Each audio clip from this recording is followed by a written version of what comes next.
Um, Excuse me. I don't really have much to talk about today. Um,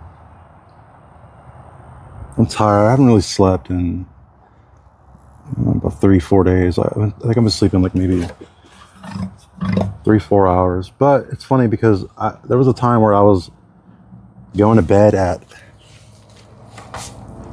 9 a.m. and getting up at 3:33 every morning. I had my alarm set at that time, and I had some pretty cool experiences when I did that. I was going through a lot at that time and meditating every day, and um, yeah, straighten that out a little bit. I think. I don't know.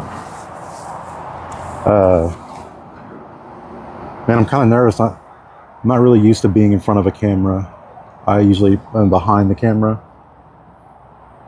It's not that I'm shy or anything. I'm just like, I don't know. I'm kind of big, a big guy, so it's hard to fit me in frame. I guess that's why I never really liked taking pictures, because I was always had to stand in the back, and people would single me out. Like, oh, he's so big, and you're a book camera guy. Can you scrunch in a little bit? So doing that has made me do this a lot when I'm around people, because I'm always trying to fit in like a messed up jungle piece, a messed up puzzle piece.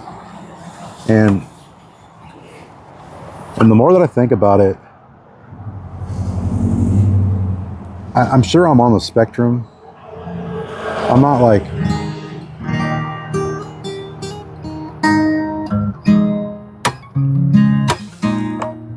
I know I have ADHD for sure, but I think I'm on the spectrum as well, because I'm sweaty. It's hot out here. Good old Texas heat.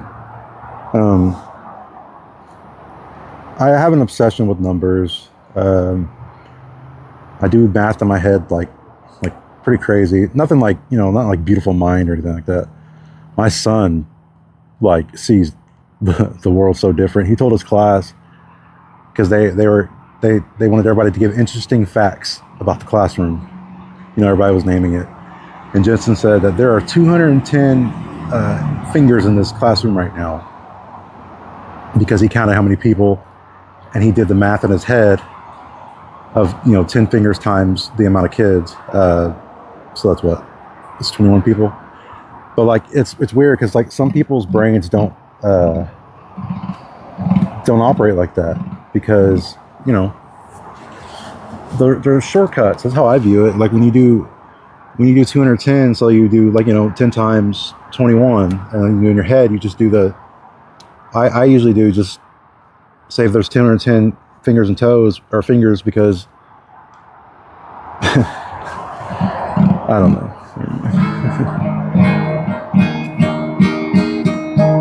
It makes sense in my head, but it's hard to explain the way I do math. I simplify it, break it down, and I do workarounds in my head, and I do it all in like a second. So if there's 21 people, then that's times 10. So, but the easiest way to do it is, since 10's already there, put the zeros to 21, so that's 210. So it's 210.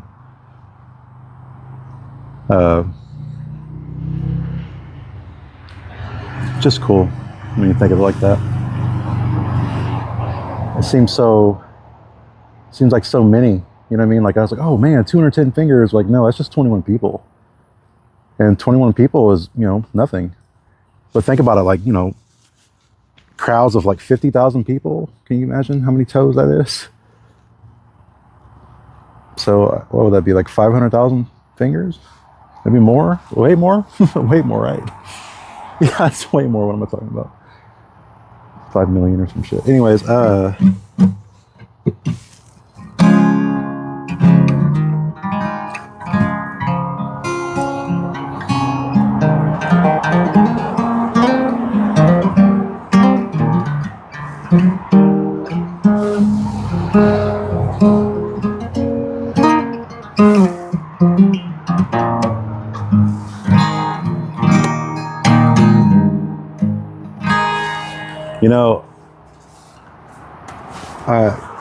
I don't even know her. Her name is Candace Ryan. I don't even know if that's her real name, or if that's her middle name or last name. Candace Ryan Reiki, the YouTuber. It's a better way to explain it. Saying this video about, you know, singing Hallelujah at the top of every hour. But I even commented, is it supposed to be Hallelujah, the Jeff Buckley version? Because that's the only version I know. I mean, I've been to church too. I don't know the Hallelujah song from church. I don't remember that song. I didn't pay attention because I love music, but music like that, I just instantly tuned out. Because I'm the type of, if I gotta be forced to listen to something, I don't want to listen to it. And which is a horrible mindset to have, because how are other people gonna, you know, listen to your music like whenever you want them to, and because you're kind of forcing them to listen to your music. And I have that mentality with myself. Yeah. How's the new camera looking? It's supposed to be recording in 8K right now. I don't even know what what that even looks like. But if it looks cool, let me know. Comment, make a comment down in the comment section, or whatever YouTubers say. I need to start acting like a stereotypical YouTuber. Like and subscribe, you know? Ring that bell and notification. I'll let you know when my next upload's gonna be. Yeah. I should, because I'm wearing a Hawaiian shirt. Like, I should, like, I do love Silver Surfer, man. That's my guy. That's me, dude. Me and Silver Surfer, I'm Norin Rad in my reality. My story is 100% Norin Rad. That's me.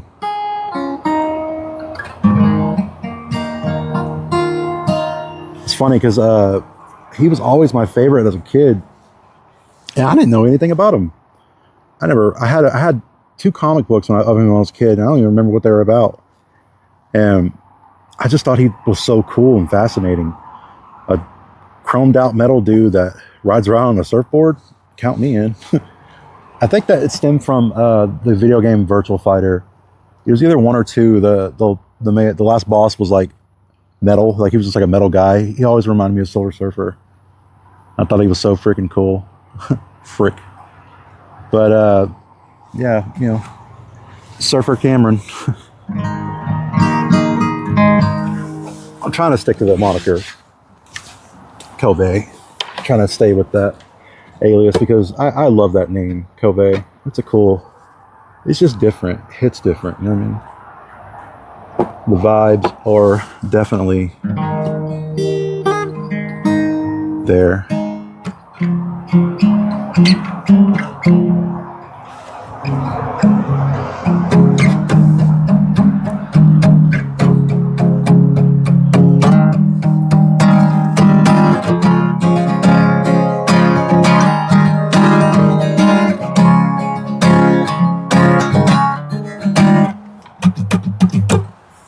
But yeah, this chair's supposed to be big, but I'm just such a big dude.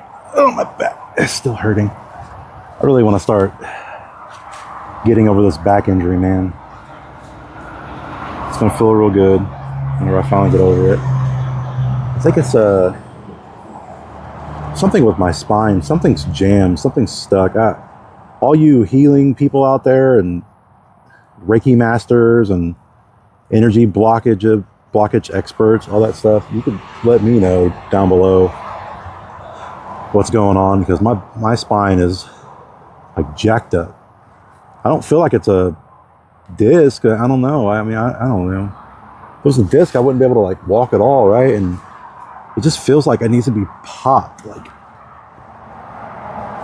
see, I just popped it just now. Oh, that felt good. But I'm afraid if I pop it too much, I'm gonna like fucking paralyze myself or something.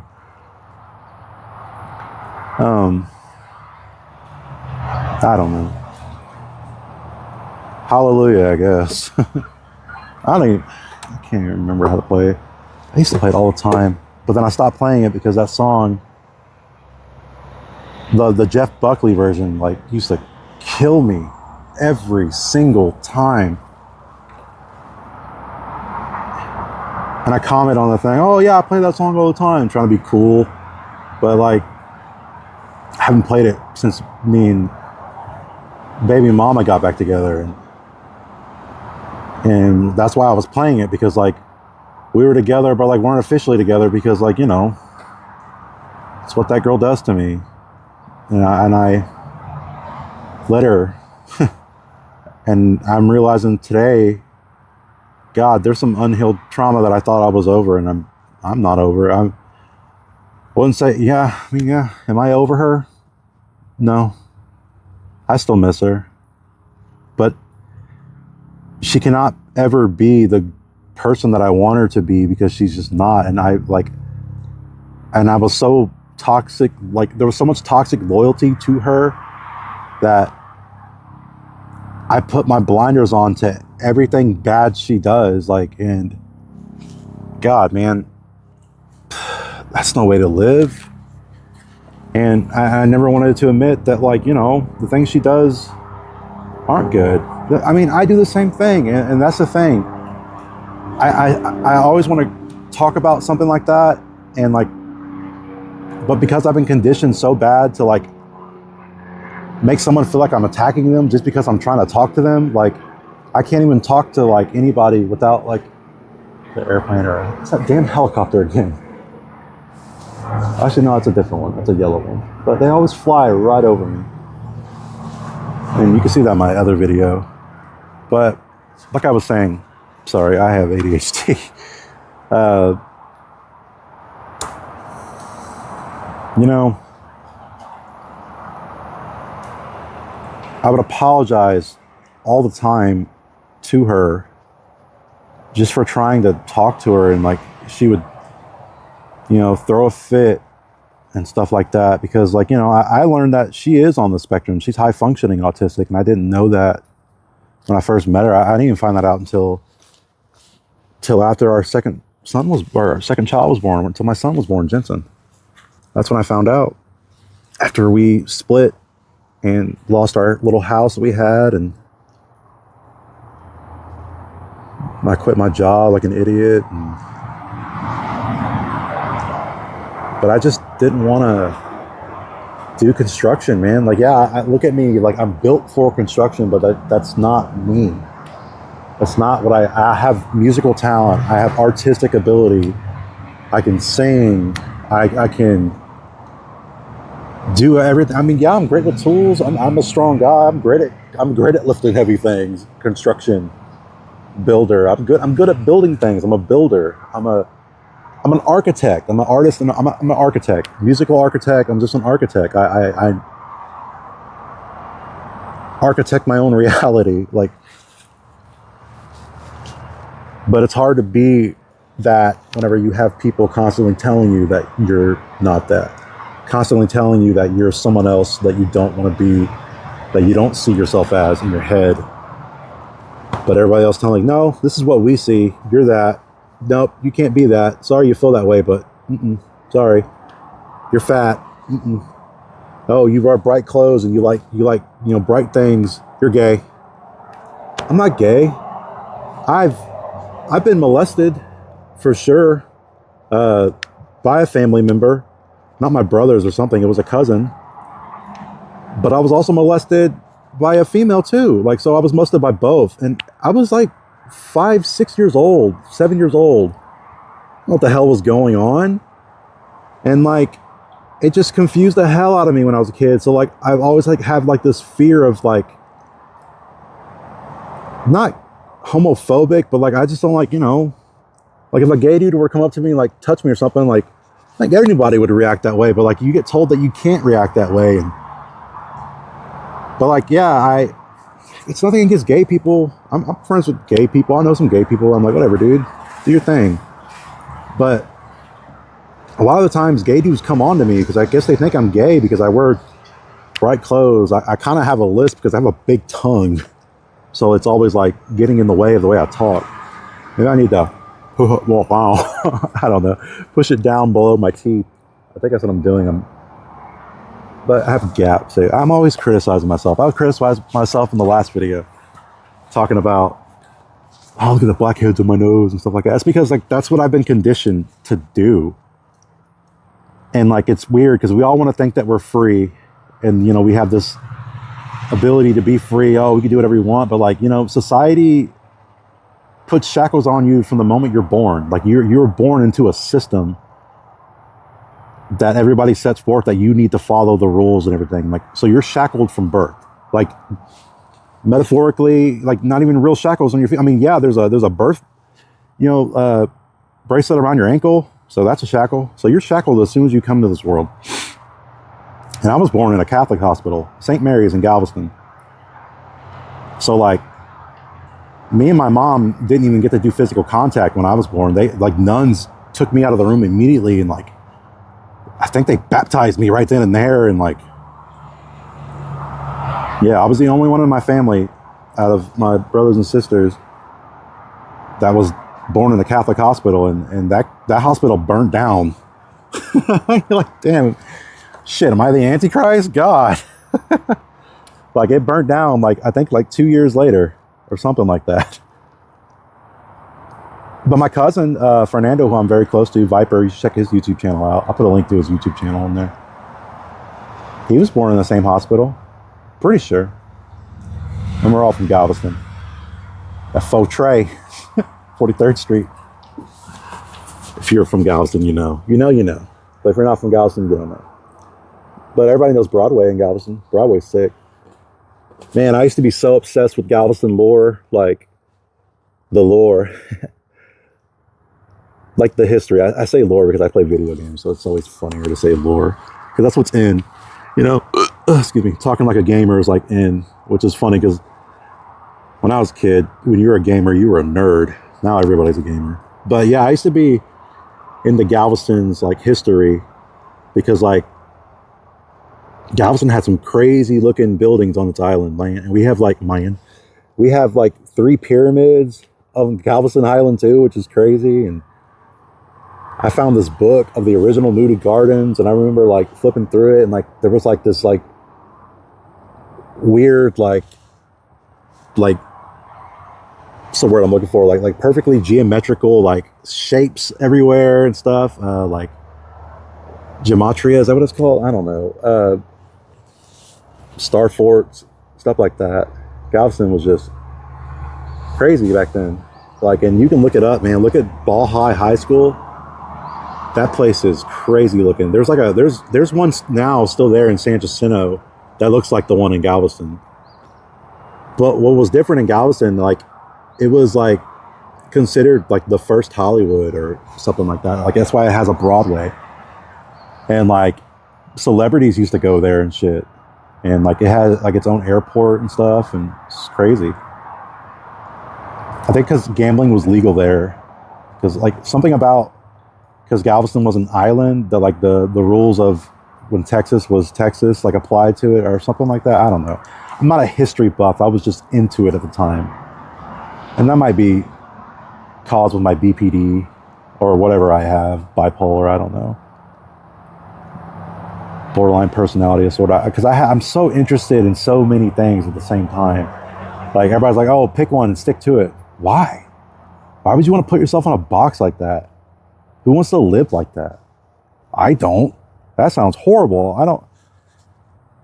I guess that's coming back around to being free. Like, I just want to be free. I want to feel free, and I want to be able to, like, not have to sit there at a 9-to-5 job and just live in abundance and do what I want to do. Like, yeah, I sound like a hippie or a monk.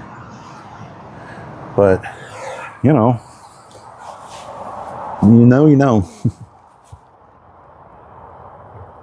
Yeah. Maybe I'll add some background music to this. I think I'm gonna edit today.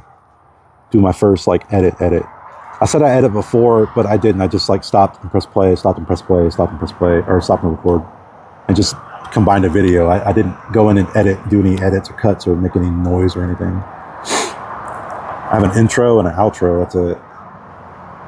And that outro is an AI generated song of my voice, me singing, which is funny because I'm shy to sing in front of people. But that thing is singing, and I was like, man, that voice sounds great. And it's me. That's what the outro is. My YouTube channel is. It's like, it's a funny joke to myself. And the intro song is the very first song I made after I had my spiritual awakening.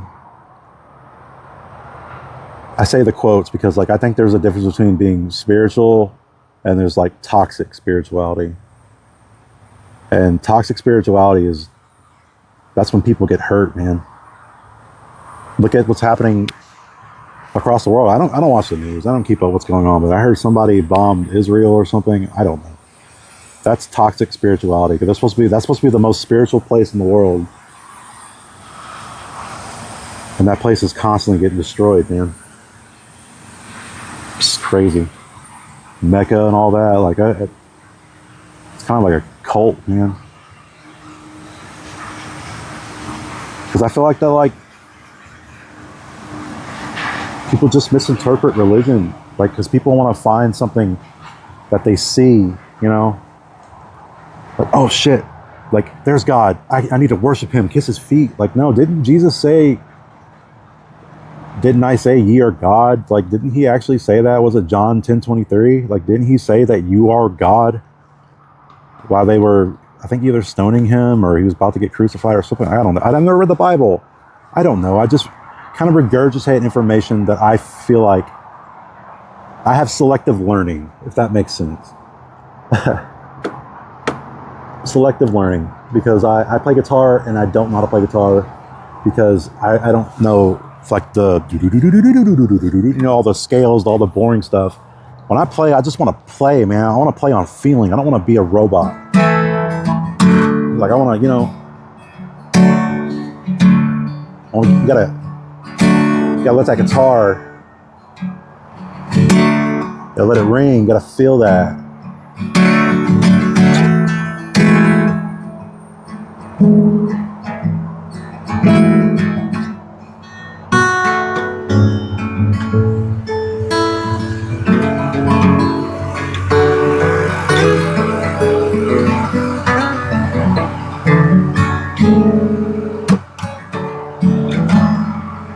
And I guess that's why my guitar style is like kind of, I was about to say something before. I always do that. When I talk, I have a thought in my head while I'm talking. I'm like, oh shit, I want to do that. I want to jump to the next thing. And that's one of my biggest problems. Like, I get so ahead of myself.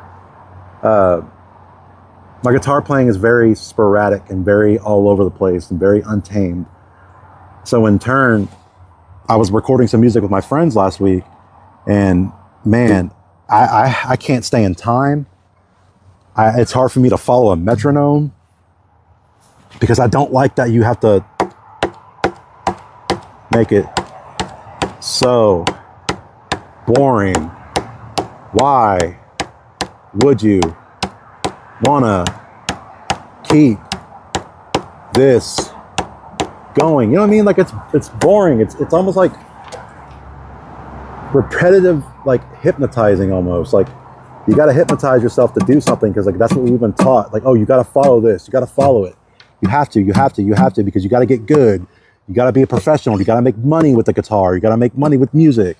Never viewed music that way. That's why I like messing with samples. That's why I like taking something that has already been made and manipulating it to fit what I want.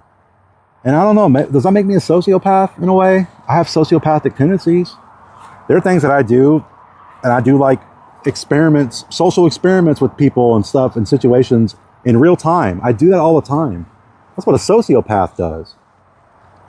And that's how I view the world, but I'm not a bad person. I don't sit there and do bad things and like try to hurt people and stuff like that. Like it's always like with conversation. I enjoy pushing people to their limits. And I think that's like one of the biggest problems in my relationships too, because I will do that. Because I view a relationship and or sex as more than like physical. It's a mental thing with me. Like, it's like I want to get to know you as deep as possible. That's why like I have the people who are friends with me, like they're very deep friendships because I allow I allow myself to be vulnerable with them, and in turn they're vulnerable with me. And that's how you build rapport. That's how you build friendships. And whenever you the whole business model like has like taught us that like people are just numbers and customers. You know what I mean? Like, I don't want that. I don't want to do that. Who says I have to do that? That's so dumb. That's a dumb way to think.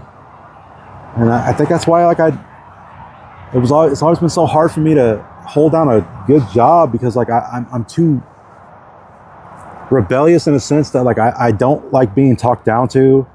I have to defend myself, and I will defend other people, and I will stand up for them because I believe in fairness. And like, you know, and I don't even know if that's actually me talking or if it's just me of like what I've been conditioned to. I don't know, man. Like deep down inside, that's what I feel. I feel like I don't want to like be this robotic humanoid, you know, going home from a job that they hate just so they can be mad at their family and kids who look to them for guidance, and all they're seeing is you drain and kill yourself and come home miserable. So they're going to drain and kill themselves, not kill themselves. Like, you know, shouldn't talk like that, because you are what you speak, and the power of words have a power of their own. So you're just physically exhausted every day and mentally exhausted because you're working at a job you don't like. And that's what I was trying to get across. And to wrap up what I was saying about Kayla, the mother of my children, I wish her the best, man. I cried today at whatever time it was. I just remember seeing 10:10 on the clock, and then I remember going in the room and trying to get my new camera and my mount ready. And yeah, that damn Hallelujah song from Jeff Buckley. But I'm kind of thinking about what Candace said, like, you know, sing it, like, because I feel like that, like, people have different meanings of Hallelujah, and that's what that song from Jeff, like, it's not even Jeff Buckley's song, it's a cover. That's what that version represents. The like, you crave these toxic situations, and it's a hallelujah to you, because, and that's why I'm so, like, that song makes me so sad, because like it makes me think of Kayla every single time I hear it, because like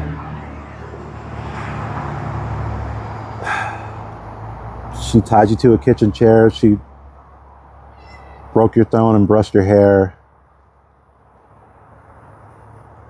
and every breath we drew was hallelujah. I don't remember what it was. Something I can't even.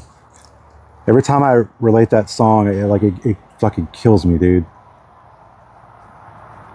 I guess that would be kind of like the Silver Linings Playbook movie. He hears that song every time he kind of loses control.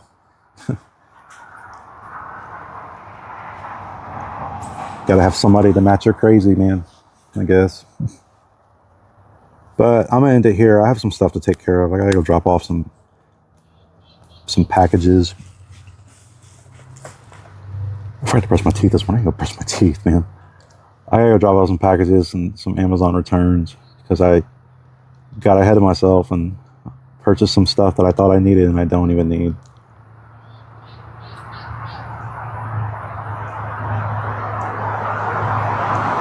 I mean, yeah, if I had the smartwatch on, I'd be like, oh, turn the camera off, and now I gotta go and do it. But anyways, but I don't really see I don't know. Anyways, I'm gonna go. Goodbye.